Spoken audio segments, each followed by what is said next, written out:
নিঃস্ব অবস্থায় কি দোয়া করতে পারেন একজন মানুষ, এই দোয়াটা শিখে নেন, ইনশাআল্লাহ আপনার জীবনের সমস্ত সংকট কেটে যাবে। আমি নিজে ওই দোয়াটা বেশি বেশি করার চেষ্টা করি। দোয়াটা হচ্ছে, মুসা আলাইহিস সালাম একটা গাছের নিচে হেলান দিয়ে বসলেন, বসে দেখলেন দুইজন মেয়ে দাঁড়িয়ে আছে দূরে, পানি নিতে পারছে না, লোকজন পানি নিয়ে যাচ্ছে, ওরা দাঁড়িয়ে আছে বেচারি। মুসা আলাইহিস সালাম গিয়ে বললেন, কি সমস্যা আপনাদের? এটা নিয়ে আপনারা আবার মেয়েদের সাথে কথা বলার চেষ্টা করেন না, ঠিক আছে? তো মাহারাম গায়রা মাহারাম মেনে চলে। তারা বললেন যে আমাদের বাবা অনেক বৃদ্ধ মানুষ, আমরা পানি নিতে পারি না যতক্ষণ না আমাদের কম পানি নিয়ে চলে যায়।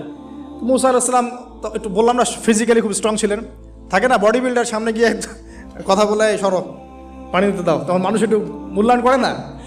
তো মুসা আলাইহিস সালাম এভাবে পানি নিয়ে দিলেন এবং বাছুরদেরকে পানি পান করালেন, করিয়ে গাছের নিচে এসে বসে আছেন। বসে বসে তিনি দোয়া করছেন, এই যে দোয়াটা তিনি দোয়া করছেন, রব্বি, একটা নেক কাজ করলেন, নেক কাজ করলেন না, মানুষের উপকার করলেন, নেক কাজ করে এসে গাছের নিচে বসে দোয়া করছেন, আল্লাহ